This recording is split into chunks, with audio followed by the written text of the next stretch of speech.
This is just a sample of the audiobook. To get the complete audiobook, access the link posted in the first comment.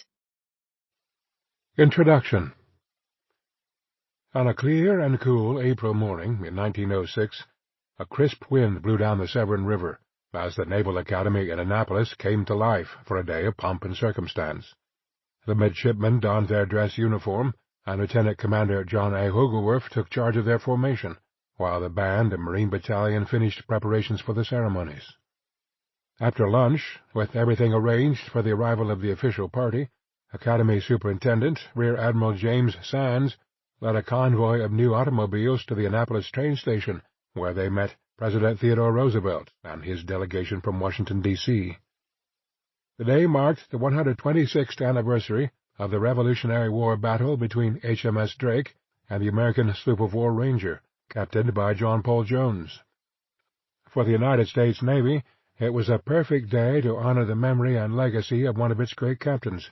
For Paul Jones, whose remains had been discovered in an unmarked Parisian grave only 2 years before, it marked not only a return home, but also a notable step toward his eventual enshrinement as Father of the U.S. Navy.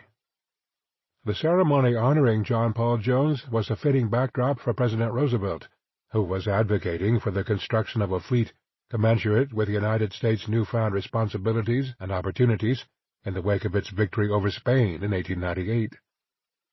Paul Jones became one of the symbols Roosevelt used to illustrate the potential of American naval greatness in his politically charged effort to increase the size and power of America's sea services. Later that day, in the Academy's armory, the President delivered a speech to the invited dignitaries and the gathered midshipmen. He challenged opposition leaders in Washington, D.C. to try to block his effort to build a bigger Navy when he said, "Those of you in public life have a moral right to be here only if you are prepared to do your part in building up the Navy." The proof of America's need for a large blue water force, Roosevelt declared, began with John Paul Jones. The President, an accomplished naval historian in his own right, noted Paul Jones's victory over Drake, as well as HMS Serapis, open-water battles fought by warships with their great guns. He then connected those victories to the battles of the War of 1812, in which American ships in the blue water, or squadrons on the Great Lakes, defeated the Royal Navy. Those successes had not been enough, however, according to Roosevelt. They were insufficient because there were too few of them, and they were too few because there were not enough large warships to fight the big battles necessary for overall success.